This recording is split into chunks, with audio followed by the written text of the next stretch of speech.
votes have been cast, the score sheets have been tallied, and now we have the 2016 Ward's 10 Best Engines list. I'm Tom Murphy, and we are going to talk about engines for about the next 40 minutes, the winners and some of the losers. And I have with me some of the editors of Ward's Auto to talk about this year's competition. Drew Winter, Steve Finley, Bob Gritzinger, Christy Swinesberg. So, let's talk engines. But first, we're going to talk about some of the ground rules for the 10 Best Engines competition. There's always questions every year about how do we do it? And the key thing is to remember that this is only the new engines that are eligible. We don't bring in engines over the past couple of years that have not been improved. It's engines or electrical propulsion systems, hybrids included, that have been significantly improved or are all new this year. Everything else is old news to us. And there's a price cap of $61,000. That price cap is probably going to be going up, of course.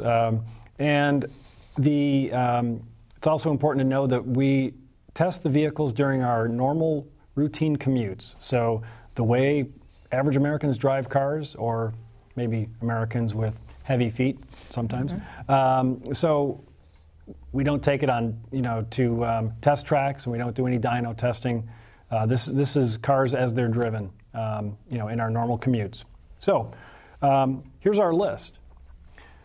And there's no order here. There's no number 1 or number 10. They're all equal in our eyes. BMW 340i with the 3-liter turbocharged inline-6. Chevy Camaro and Cadillac ATS with the 3.6-liter V6. Chevrolet Volt extended range electric vehicle. Ford Shelby GT350 Mustang.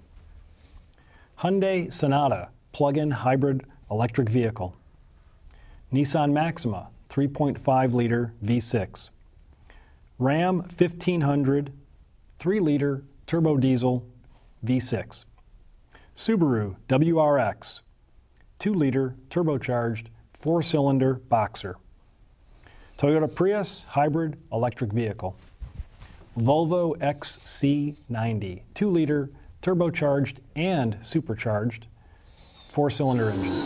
So we're going to go back to the beginning here with BMW. The 340i was a fine sedan that we tested. Base price of $47,000. This vehicle that we tested, as the sticker price was just below $61,000 at $60,420. Bob, I think you had some experience with that vehicle. You were on the vehicle program where they launched it. Can you tell us about the engine? Had a full day of driving this vehicle and this engine. This is their new modular engine. This is the first time they've brought the modular engine into a BMW. We've seen it in the Mini, but now you get it in a BMW.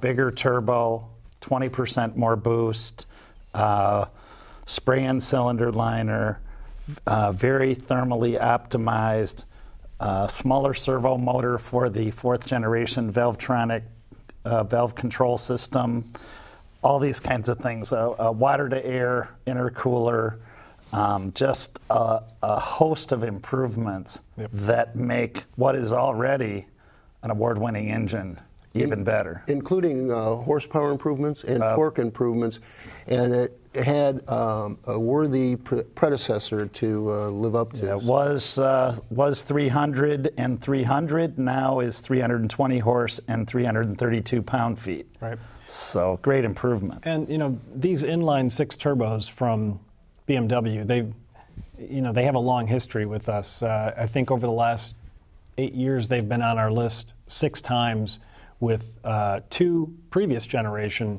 inline 6 turbos, and now here's a third. And this one is considered the B58 engine. The last one that we had was the N55, which was a great engine, and now this one carries the efficiency a little bit further. I think the fuel economy rating is 20 and 29, 29 on the highway. During our testing, some editors got almost 27 miles per gallon during the testing, which is pretty good. And yeah, this modular engine approach is really pretty interesting. The the bore spacings are the same. All they do is lop off a couple cylinders. So you got a 6-cylinder, and then you have a 4-cylinder, and then you have a 3-cylinder, and everything basically carries over from engine to engine. And it's in the bread and butter 3 Series, so that's important. Right. Well, and I think that too, there's not that many automakers using inline sixes anymore, but it's a perfectly balanced engine, and really the only reason other automakers aren't is because it's packaging. Everybody needs to get a hood lower for pedestrian protection, right, and other packaging reasons. But BMW is committed to the inline architecture, and obviously it's so well balanced, so smooth that I almost feel like sometimes BMW can just phone their entry in. I mean, they just do so well, but. They make the tack needle dance, whether it's at step off from a standstill or whether you want to push 5,000 or 6,000 RPM. The needle is always moving. The twin scroll turbo is immediate response, regardless of where you are on the rev range. Right. So now we're going to move on to the next engine, the 3.6-liter V6 from General Motors. This is a fine engine that we tested in both the Cadillac ATS and the Chevy Camaro. This is the LGX, which is considered the all-new direct injection 3.6-liter V6. And the earlier generation of this engine had been around for many years, and in fact, it made our list in 2006 or 2007, at a time when premium V6s were starting to migrate toward DI, and that engine, the previous generation engine, found its way into the Traverse, and it was in the pickup trucks. It was, it became a workhorse, for all of General Motors, and now they've improved it by quite a bit. I mean, there's very little content. In fact, I think they showed us one little pin that carries over from the last engine to the new one, and we all just loved it so much. Steve, you had some experience with that engine. Yeah, well, it was just so smooth, and of course it's going to be responsive in first gear, second gear, but even when you got up to 5 and 6, the torque was delivering in a very sophisticated and powerful way. It was incredible. I mean, I had to check and make sure I was driving the V6 and not the V8, because we had the V8 at the same time, and I thought maybe I grabbed the wrong keys and got in the wrong car. I think I mentioned in my notes, unless your girlfriend's a gearhead, she's never going to know that that's not a V8 under the hood. And in your case, your boyfriend. 335 horsepower, 284 pound-feet of torque, and also it's worth noting that this is all pretty affordable stuff. A well-equipped V6 Camaro came to us with a base price of $30,795 and as tested, $34,465. And also the fuel economy was good. We did really well with the Camaro. We got as high as 23 miles per gallon. Most people were around 20 to 21 miles per gallon. But in the ATS, I noted that our fuel economy was quite a bit better. We had 24.4 I have a theory on gallon. that. People were really hammering the Camaro. But the ATS is worthy too. I mean, you can beat up on the ATS too, and so. Didn't you have some mild issues with the exhaust tones? No. Not to put you on the spot or anything. No. Well, I think there was a cold start that I noted with the Camaro where I thought the injector noise was a little too loud. Not so much exhaust, but yeah, you're right. The exhaust tuning is so different from the ATS to the Camaro. It's like two different engines really, but it's all just about the exhaust tuning in the end. But that just seems like to me, as a lighter, smaller, almost more responsive engine compared to the V8. These V6s in a car like the Camaro feels like the right size, the right balance. You just want to toss the car around and have fun with it. It really does. We had the manual in there. It sounded great, and I agree that in everyday driving, unless you're on the track, really the V6 I think is the way to go. I mean, the V8 is so horrifically powerful that you have to think twice really before you start driving it hard. But the V6 is really a lot of performance, great sounds, and a lot of fun. Well, it makes you wonder, with CAFE bearing down on us, it makes you wonder for how long we're going to see V8s, as kind of the go-to choice in this segment. Of course, both the Mustang and the Camaro, have a 4-cylinder option, which, who would have thought we would see four-cylinder muscle cars. The Camaro engine is not out yet. In fact, that engine might be in our competition next year, depending on how much work they did on it. But yeah, just the idea that suddenly now the V6 kind of becomes the strike zone for a lot of muscle cars, and be interesting to see how it plays out. Next engine, again, Chevy propulsion system. Thank you, Christy. Extended range electric vehicle, the Chevy Volt. This engine, the base engine is the 1.5 liter small gasoline engine. This is again a great new engine family that's coming from General Motors that spins out in various displacements, some turbocharged, some naturally aspirated, but they all do really well. We tested a number of them this year in the competition, but in the case of the Volt here, naturally aspirated, 101 horsepower, 103 pound-feet of torque, linked in with the lithium-ion battery and a two-motor drive unit. The Volt impressed every single one of us here at this table. I know that. Drew, you want to talk about it? Well, I was really anxious to see what the new one drove like because I was a big fan of the old one. I just think it's such an innovative concept of having a extended range electric vehicle, and I thought that was really interesting. But this one, the minute you get into it, you notice that it's been way improved. Lots and lots more power from, say, the 0 to 30 miles per hour. And of course, they've taken a lot of weight out of the engine and everything else, but they've really made big noticeable improvements on this, both in efficiency and weight and power. And now I think it's more accessible and probably more desirable for somebody who's not necessarily really into an electric car or whatever than ever before. And they slashed the price considerably. Yes, yeah. That's pretty important. So you extend the range and reduce the price. That's quite an accomplishment. And it's also worth noting there is a federal incentive. Is it $4,900 or something? $7,500. $7,500 for the tax incentive for an extended range electric vehicle. Yeah. But it's not available in a standard hybrid. No. So it kind of skews the market, perhaps, in that direction.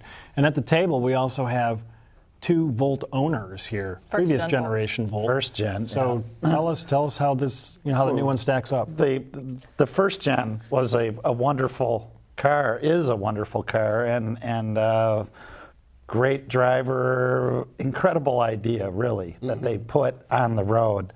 I feel like this one solves a lot of the little small items that maybe you want corrected. I don't know, Christy, you had probably seen the same thing. Well, I wasn't too critical. I wasn't as critical of the first gen, I think, as maybe you were, because I have a shorter commute, so I'm not experiencing perhaps maybe some of those same issues. But, the first one I thought was a torque monster. This one, when you're getting on the freeway and you push down, you're launched. And yeah, it's like Volt SS. It is. And, I love to smoke, BMW and Audi drivers. Yeah, and they don't expect it. They don't, no. The thing, it's just gobs of torque. Well, as Volt owners, do you think there will be more Volt owners because of this new one? I hope so. It hasn't really hit incredible sales numbers. Well, they've made the design more less niche-y, I guess you would say. Yeah, it's not quite the science project look. Right, yeah. And the electric range is longer, much longer. It went from 35 miles to about 50? 38 up to 53. 53. Yeah. 53, okay. Yep. And in terms of our observed fuel economy, I jotted down some notes here. Somebody drove the Volt 227 miles, had a road trip, and of course, most of that is going to be in the gasoline mode, and they did about 44 miles per gallon. But several people managed to drive it because we have a charger at our office. We were able to charge it every single day, and a lot of people were driving in all electric mode, 229 miles per gallon, E. So that's a pretty good number. Next vehicle, the Ford Shelby GT350 Mustang, 5.2 liter dual overhead cam V8. Bring back the muscle car. This one really just impressed us so much. Of course, 526 horsepower. 529. Isn't it? I don't know. That's 526. I looked on the let's not argue over 3-4 horsepower. 526 horsepower. Okay. 429. 429. That's what it is. Yeah. It does require premium fuel, but 100 horsepower per liter. That is very impressive in a vehicle with an engine this size. red line of 8,250 RPM. So For a big V8. wind it up. And huge fun. I mean, they did all of the really cool engineering that makes an engine like this just go off the top of the chart. It seems like, flat plane crank. Right. I wrote about this whole spray and cylinder liner process, which sounds kind of wonky, but Tell us about it, 'cause But the it's worth- bottom line worth is talking about. that instead of inserting a thick cast iron cylinder liner in an aluminum block and taking up all that space, you spray in that iron. It's more durable, it's significantly thinner, it's lighter, and the net effect is you get an extra 0.2 liter of displacement out of this engine, which And you is get more board which strike, is right? yeah. I mean, and it cools better. Everything is improved. I mean, this That's is a all due to- process. It's a process we're going to see across the industry eventually. BMW is doing it in those modular engines we talked about, but this is GM doing it, or I mean Ford doing it on a small scale In-house. to get started in-house. They did it with the GT Ford 500. GT, Right. with the Ford GT, but they outsourced it in Europe. Yeah. Now they're doing it in-house at their plant in Essex, Windsor, and And this is called the plasma transfer wire arc. exactly Yeah. right. Drew, you want to talk more? Well, I just think the storyline on this engine is really interesting because the old way of a muscle car, it used to be you just bore it out or you put on a supercharger or something like that to make more power. And this, they said, okay, no, this is going to be naturally aspirated. We're going to spin it really fast. It's going to be great on the track because you're not going to have to be shifting gears as much. And so to make an engine, a big V8 spin up to past 8,200 RPM. That's really significant. We only pretty much see that in Ferraris and exotic cars. And I think all the things they had to do, get more air into the engine and everything else that they did was really, really sophisticated and really interesting. And Ford says also they're going to take some of that technology and apply it elsewhere. They didn't say where, but so you're Right, going well, to get that multiple application. I think this plasma wire arc process will go out. They could expand that across, say, their entire line of engines at some point. So yeah, this is the Voodoo engine, and the donor engine was the 5-liter Coyote, which we love that engine as well. That was a previous 10 best engines winner, but so but there are virtually no carryover parts. I mean, they had to reinforce everything to handle all the horsepower and torque. But yeah, great job by Ford. We're going to move on to the Hyundai Sonata plug-in hybrid. This is a 2-liter dual overhead cam 4-cylinder with a 50 kilowatt drive motor. And we tested both the plug-in hybrid, the one that won, as well as a standard Sonata hybrid. And we just really thought, wow, this really, this does raise the bar in terms of, extended fuel economy. I drove it very recently and managed 80 miles per gallon based on, how often we were able to have this charged and driving it aggressively. And what I really like about this vehicle, as we noted in a lot of other vehicles that we tested, was the ability to switch modes. From eco mode, where everything feels heavier and slower, to standard drive or comfort mode. And then there's the power mode, and we noticed this with the Prius too, which we'll talk about in a bit. But when you get into power mode, you're really using that engine to its fullest potential in terms of output, and suddenly it feels like a sports sedan. So, Christy, tell us about that one. Well, this is Hyundai's first plug-in hybrid. Previously, they had the Sonata hybrid. This is their first foray into electrification or partial electrification. I think the big story with this propulsion system was that we were overshooting the specs regularly. I think we all overshot. There's many specs with a plug-in hybrid, but I think we all overshot one or more in our drives of this vehicle. And I know you had a really incredible experience. I was surprised. I mean, I drive these electric vehicles. I take them home and plug them in, recharge them overnight, and in the morning, the car told me that I had 30-mile range, and my drive to the office is 30 miles. When I got to the office, I still had 8 miles of electric range. So what they've done with this powertrain in terms of maintaining battery power without you really noticing the engine intervening and charging going on and regen They do is a lot of remarkable. Regen. Yeah, there's a lot of regen going on. the engine's coming on in electric mode, which for some people can be frustrating, but it serves a purpose because it's putting more power back in the battery. So they're going to max efficiency, which is really what you're after. It doesn't, instead of being so, specific that you just want to drive in electric mode, it's going to what's the maximum efficiency out of the total powertrain. So it makes you wonder when they say 27 miles max in electric mode, you have to think that they're underselling that, that the number is actually, they know the number in most cases is going to be quite a bit higher. It might be ambient temperatures that affect where that, when you do unplug, are you going to be at 30 or are you going to be at Right. 27 or maybe even Well, and the somewhat plug-in more? battery, Hyundai says, is 5 times more powerful than the hybrid battery. And that's the direction, right, with batteries, is higher power, smaller displacement, and less expensive. Those are the magic 3 of the future batteries. And we're kind of seeing it right now. And then also, speaking of the price, this vehicle with the tax credit comes in under $30,000, which is pretty amazing. This is a big vehicle too. I just want to make It's that a point. big It's bigger than a vehicle. Prius and it's bigger than a Volt. Yeah. And you're getting some pretty great Yeah, numbers. Absolutely. Yeah. But just to be clear, we had the limited edition of this plug-in hybrid, which the sticker was $39,000. Some of us were thinking, boy, that's a lot of money. But you can get a lower grade level. And it's $33,600 with your incentives. And the price premium over the hybrid electric,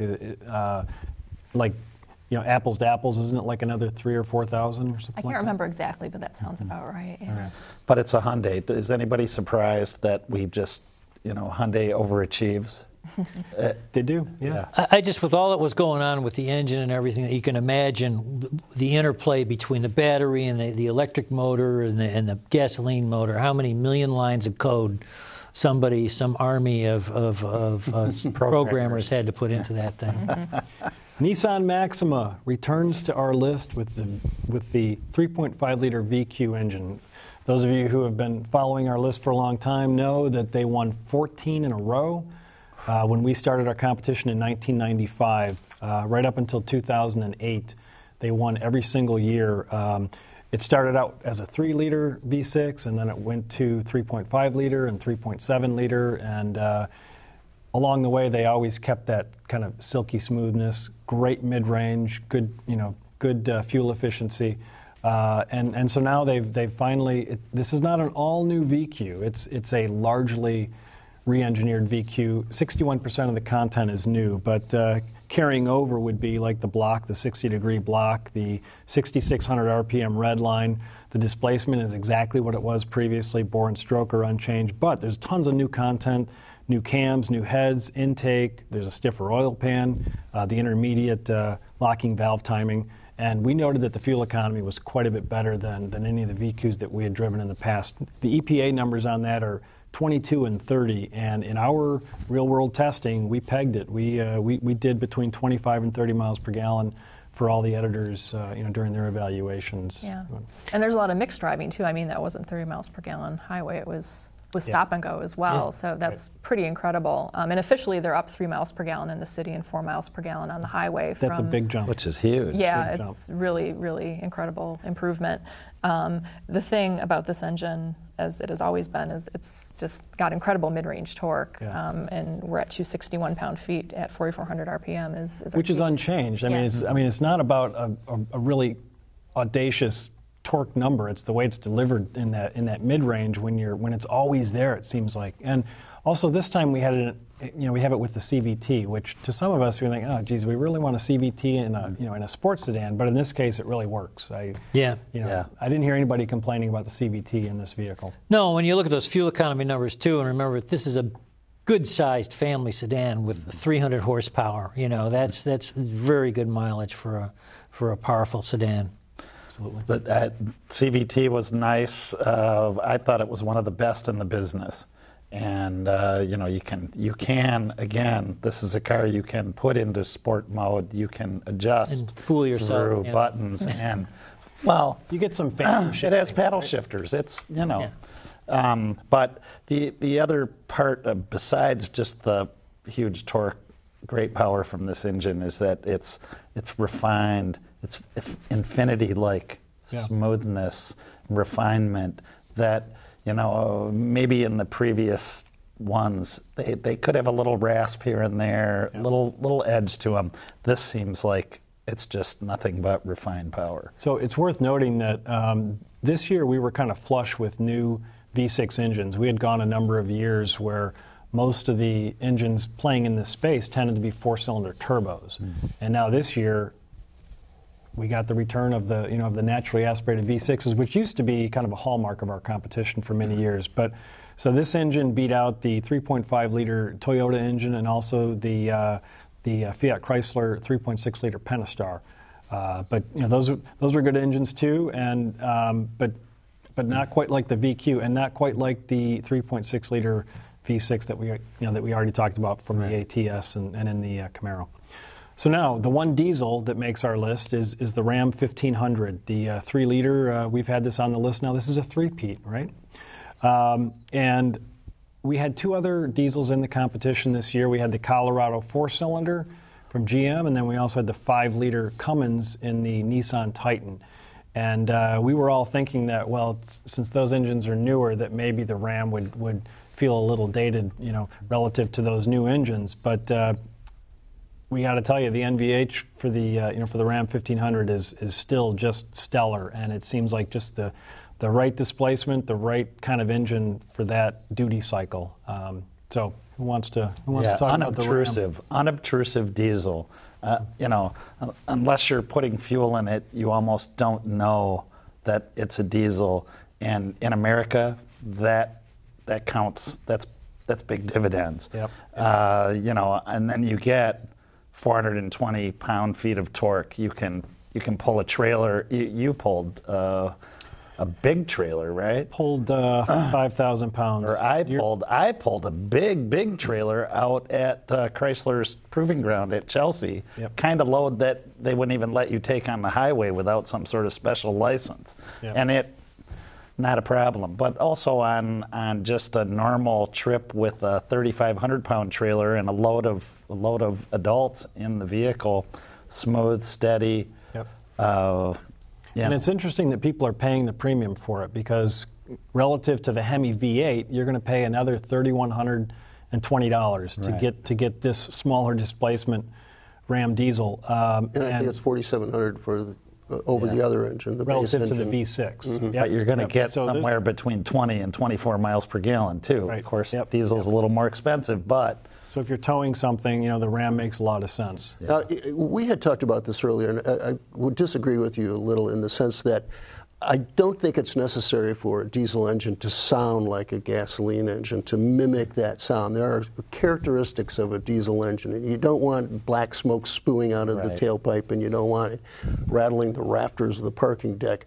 But I kind of like the sound of a diesel engine, and I don't think it's necessary for it to sound like something other than what it isn't. there's a little of it there, and the diesel characteristic of low RPM, all of that is there Long still, range, and range, but without just sort of, I guess, the rougher edge that might put people off. Yep. We're going to move on to the Subaru WRX. This also is a returning winner. Only two returning winners this year, the Ram and now this engine, the Subaru FA 4-cylinder, 2-liter turbocharged boxer. And our fuel economy with this vehicle, even though we all worked this one pretty hard, people got as much as 31 miles per gallon, and that was better than the numbers that we got last year. But 268 horsepower, 258 pound-feet of torque from a small engine in a light vehicle. It's a great package. Twin-scroll turbocharging, direct injection, with a sticker of under $33,000. That's very well equipped, and a 6-speed manual transmission. Steve, did you enjoy that one? Oh, I love that vehicle. I always have. I always thought that it was kind of, there's the STI, which is, much more souped up. Yep. And I call that the bad brother, whereas the WRX is the preppy kid during the weekend. The preppy kid during the weekday who knows how to have a party on the weekend. So that guy rocks. Yeah. It does, absolutely. Anybody else want to talk about the WRX? Very deserved second win for that vehicle, for that engine. Again, your image of this vehicle is you're probably going to get really poor fuel economy, and you don't. Yep. Well, and it's also in the Forester Turbo, which is, imagine that in a Forester. It seems odd, but it really does work well. It's a great package. Well, it's got the Boxer thing going, so they can keep it low to the ground, Low and that center helps gravity. the handling. It really hugs the road. Yep. Well, you had some interesting. No, I mean, comments about it. I had some. I was in a few traffic jams with it, which I think are probably the worst. That's sort of the worst mode to drive it with With a manual transmission. Yeah, with a manual transmission. A long throw clutch, and you have. It's a little hard to modulate the throttle at low speeds because it does. Really, it's very performance tuned. Wants to go? It wants to go. Yeah. So, but definitely, without a And doubt, traffic jams. Yeah, I mean, without a doubt, lots of fun to drive. So, I mean, if you want it, great fun to drive, but if you've got a long commute, maybe just think twice. Toyota Prius makes our list. This is the 4th gen Prius, correct? Right. And every one of those 4 generations has been represented on our list in the first year of availability. So we were all really impressed with the Prius. 1.8 liter 4-cylinder, 53 kilowatt drive motor, 2 of them, and 71 horsepower from the motors, 120 pound-feet of torque. As we tested the Prius, we got as much as 61 miles per gallon, which is pretty impressive. And that's not a plug-in hybrid. This is just straight hybrid. Some of us, we're babying it to the point of 61 miles per gallon.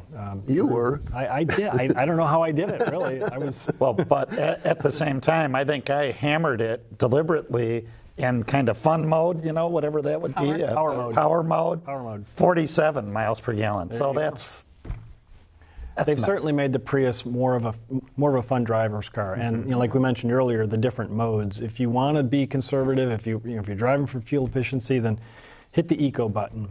But if you want to be a little fun, even in a Prius, that power button makes a big difference. It does. So. Yeah. Well, and for engine geeks, and certainly we've got some of those in the audience, the ICE engine is 40% thermally efficient, which Toyota says makes it the best in the world. And they explained what they did in depth, and that was really impressive. Yeah, one thing we should note is we had the Prius 2 Eco grade. Yeah. So this is the most fuel efficient grade you can buy, trim level you can buy of the new generation Prius, and it has a lithium-ion battery, whereas the previous generation Prius and the Prius 2 non-Eco grade has a nickel metal hydride battery. So that helps us get that And most 61 of mile the per gallon. Yeah. grades have the nickel. No, actually, most of the grades do have the lithium ion, but this is the lightest of Oh, all the okay. grades with the best. That's why it has the best. And it's also. I'm sorry, go it ahead. certainly is worthy of being on this list because Toyota just decided to make this take a really good car and make it so much better.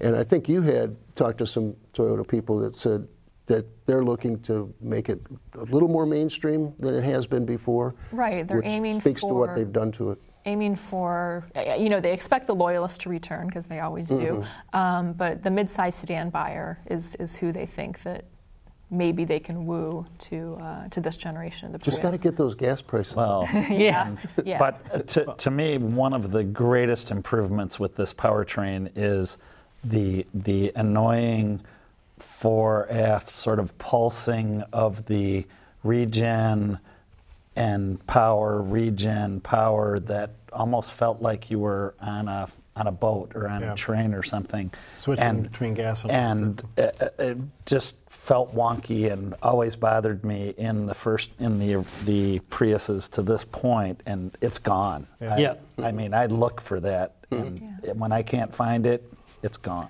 Something we should mention, you mentioned gas prices, and it's true that gas prices are at lows we haven't seen in years, and we do have 3 alternative propulsion vehicles on the list, but they're not going to stay low forever.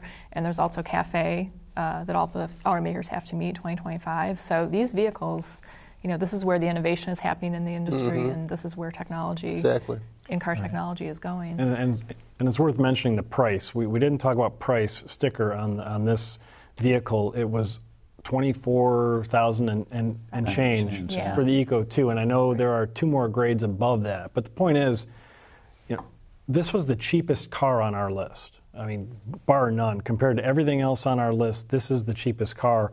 And there is still a grade below the one that we had, right? So you can Prius 2 with the nickel metal hydride. 22 or 23,000. $500 price difference between the two. Okay. Yeah. Well, very impressive. But yeah, Christy's right. This is the first year we've ever had 3 alternative propulsion vehicles on the list at one time. We've had 2 in recent years, but never 3. And yeah, the reason is that this is where this is where a lot of the innovation is coming, and this is where we recognize it. And I mean, when the Volt and the Prius are both coming in at the same time, I mean that's a real shot across the bow for the whole industry. And then the Sonata hybrid coming in there, the plug-in hybrid, all 3 of those we just felt were so good that we couldn't pass them up. All right, and then that brings us to the Volvo XC90, the 2-liter turbocharged and supercharged 4-cylinder engine. Now, last year we had the S60 on our list, and that one was only turbocharged, so less power and less torque. But this turbocharged and supercharged together, 316 horsepower, 295 pound-feet of torque, and still getting good fuel economy in a 7-passenger CUV. We were getting 25 miles per gallon during which is exactly the highway fuel economy number, from the EPA. When you can move that much mass with a 4-cylinder engine, that's really saying something. Well, and I took this on a long trip, loaded up with 4 adults, all their gear, 1,700 miles, and never wanted for power. Yep. If I needed to pass, it was there, off the line, in the city, and posted between 23 and 25 miles per gallon on that trip. Yeah. So just impressive. And I have to admit, I took it on a longer trip earlier this summer up to Traverse City, and I thought, holy cow, a 2-liter turbo and a big CUV, lots of 2-lane roads, lots of passing on hills. I mean, I was a little nervous, and I couldn't believe how well that engine performed. Smooth as silk, really strong.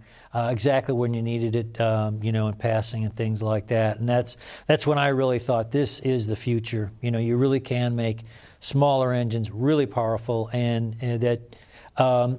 deliver it very smoothly. Well, In big vehicles. Yeah. There's some controversy in the industry or difference of opinion as to whether you should supercharge and turbocharge a vehicle. Do you think it? Why aren't They're not the first more, ones to do this. Well, they're That's not the for first, but not everybody is doing it. Well, that's for sure. Why, this one why works. not? Yeah. This one works. There have been examples in the past that haven't. But this goes back to, there were cars back in the 20s where they were trying this. They didn't have computer processors to make it work properly. This one works. Yeah, the transition really from sort of the turbo boost, from the supercharger boost to the turbo boost is all just seamless. And That's how they're getting those numbers. Yeah. Right, yeah. Yeah. Get that supercharger out of the way once the Right, speed exactly. picks up and the exhaust pressure picks up. So the base price on this vehicle, $48,900. You can, of course, spend quite a bit more, but really A lot more. for a 7-passenger vehicle, Right. and you don't feel like It's is. luxury. And you don't feel like you're sacrificing anything by not having a gasoline V6. Absolutely in there. not. And the first Chinese vehicle on our list.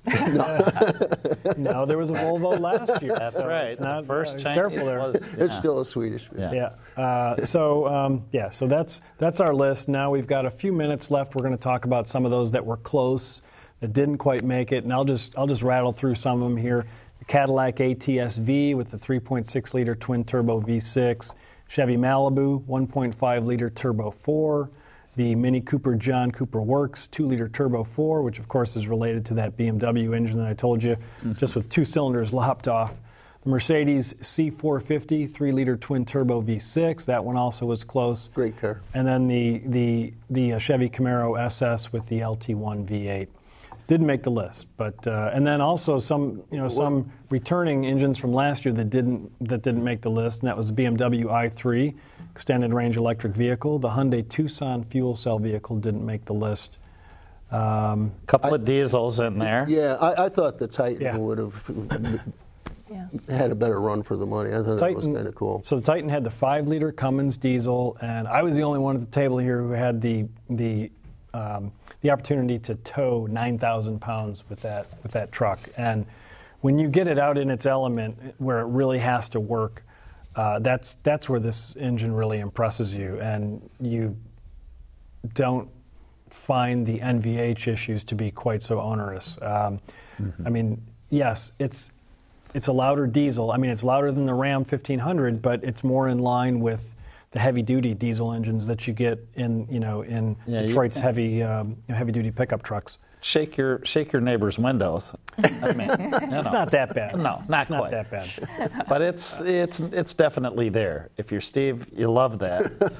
But if you're your average consumer looking at pickup trucks, you're going to really have to need that level of torque. Right. To go to this level. They're picking a small white space there and trying to fill it. Mm-hmm. Yep. And we'll see how that works. The other diesel, though, at the other end of the exchange. Colorado Canyon, 2.8 liter 4-cylinder. In a compact pickup truck. So we had every segment of the truck market basically represented in terms of the diesels this year, and the NVH was disappointing. Yeah. That's ultimately what it came down to. And also, the issue is that the towing with the 2.8 liter is 7,700 pounds. With the gasoline V6, it's 7,000 pounds. Yeah. So there's not a huge. It's not like you're getting, wow, look at all the additional torque you're getting, and then the price premium. I'm a little unclear on this. The pricing sheet that came with our vehicle said $6,625. Now I don't know if that's a premium over, say, the 4-cylinder base engine. Right. I hope it's not the premium over the V6. No, right. But it is interesting to see. It was just too much money. It is interesting to see a diesel in the mid-sized truck market. Yeah, in that smaller truck. Yeah. Well, it just wasn't well integrated. Yet. Well, I thought it was pretty. We did quite a bit of towing with this one. We towed 5,000 pounds and of it. it did a good job. It's a good engine. It just I think the perfect buyer for this is probably a little limited compared to the other choices you have. But still, I think we enjoyed it. And look, it's also the first sort of application in this area that we've seen in a long time. Yeah. I think the idea is if you are towing something up north constantly, where you're just going to be doing a long haul, towing a boat or something, that your fuel economy is going to be better than it will be with the gasoline. Certainly, V6. yeah. Correct. GM made that point pretty extensively. Other regrets. Anybody want to cry in their beer at this point about some engines that didn't make the list that should have gotten a better? Well, I argued passionately that any engine that can fit under our list with titanium con rods should be on the list. You're talking but about it the fell on ATS-V. deaf ears. You're talking about the ATS-V. ATS-V. Yeah. Okay, but I'll Twin tell you why turbo. I'll tell you why that one didn't make the list, and it's because that engine architecture is old. It's the previous generation 3.6 liter DI V6. We felt that the newer one with the newer technology, as we would normally do, was more worthy. At a price point that you know, the DI V6 without the turbos was just so much more attractive. And yeah, who doesn't like the ATS-V? But you know, there's only so much room on our list, Drew. And the new V6 is going to be a bread and butter V6 for them. Absolutely. Yeah. Right. Absolutely. I'm gonna express some regrets about the Honda Civics. I felt that you know, 1.5 liter turbo 4-cylinder, and then also the 2 liter naturally aspirated 4-cylinder. I think I liked the 2 liter better. I did too. You know, from a fuel efficiency play and a price point, you know, this is under $20,000 in an all new Civic that really is very attractive in so many ways. And I thought the powertrain was right there. Yeah. Some of us had complaints about the CVT. I didn't find it intrusive, but some people thought it was. It was a respectable engine. I think Honda would have been surprised if it made the list, but I would have liked to have seen, since you're asking for regrets, the Mercedes make the list. C450 twin turbo, 3.6 liter, 3.5 liter, sorry. I'm sorry, 3 liter, 3 liter Yeah, twin 3 turbo. liter.